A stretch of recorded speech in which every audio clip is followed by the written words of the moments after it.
Hi everyone and welcome back. There are many scriptures that speak of our fellowship with the Lord and our fellowship with one another. The easiest way I can describe fellowship is two fellows in one ship.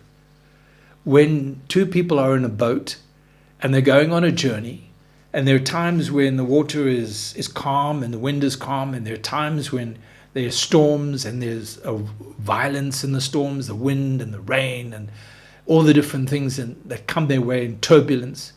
But they stay in the same boat through thick and thin. That's the fellowship that God wants to bring us into. Too often in the church, when we talk of fellowship, it's a cup of tea, having some cake, having a little chit-chat after church. Let's have a fellowship together. But real fellowship has deep meaning and is impactful on our lives and the lives of others.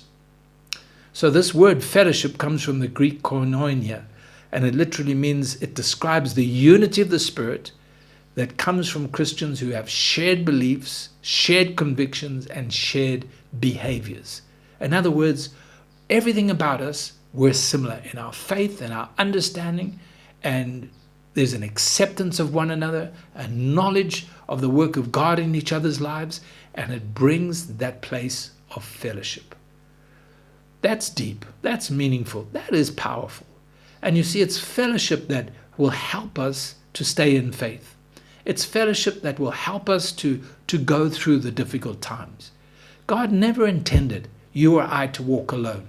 He never intended us to struggle in hard times by ourselves.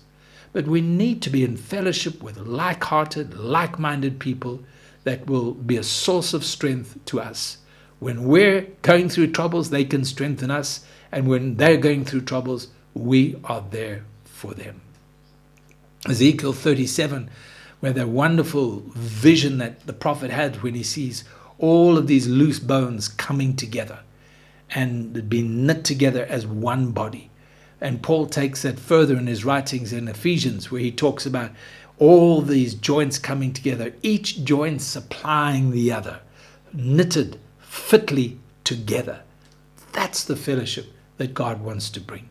And I pray that the Lord will help us just to get over this casual mentality and casual understanding that we have as Christians, and that we learn to be drawn into a meaningful, intimate fellowship one with another, a fellowship that crosses all the social barriers, the cultural, the language barriers, so that together we can be one people in one ship. May the Lord help us. God bless.